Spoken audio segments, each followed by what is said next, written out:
Mais doit-on se prosterner devant Jésus? Est-ce qu'il n'a pas dit « Je ne vous appelle plus serviteur, mais ami » Doit-on se prosterner devant un ami? Eh bien, laissez-moi vous montrer, vous dire un petit exemple. Imaginons un père de famille qui a des enfants et qui veut être l'ami de son fils. C'est une bonne chose. Mais imaginons que la relation père-fils n'est pas claire. Et qu'en fait, le fils, ce père-là, il ne le considère même pas comme son père, mais seulement comme son ami. Eh bien, il y a quelque chose de désordonné là-dedans.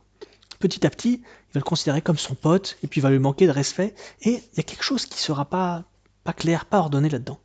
Pour que le père puisse être réellement l'ami de son fils, il faut d'abord que cette relation père-fils soit claire, qu'il y ait une véritable respect des deux côtés, une véritable réalisation de ce que c'est qu'une relation père-fils, et une véritable mise en pratique de cette relation père-fils, et ainsi, ensuite seulement, par-dessus cette relation ordonnée, peut se greffer une autre relation, une relation d'amitié.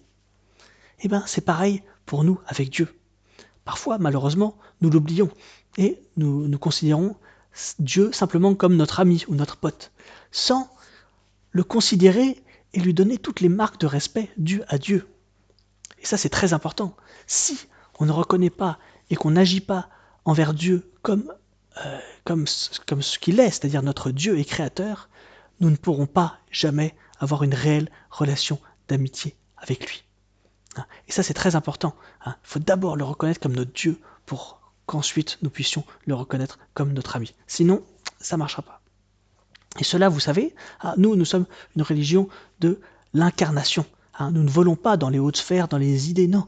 C'est une religion incarnée. Pourquoi? Parce que l'être humain, par nature, n'est pas seulement esprit, il est corps et esprit.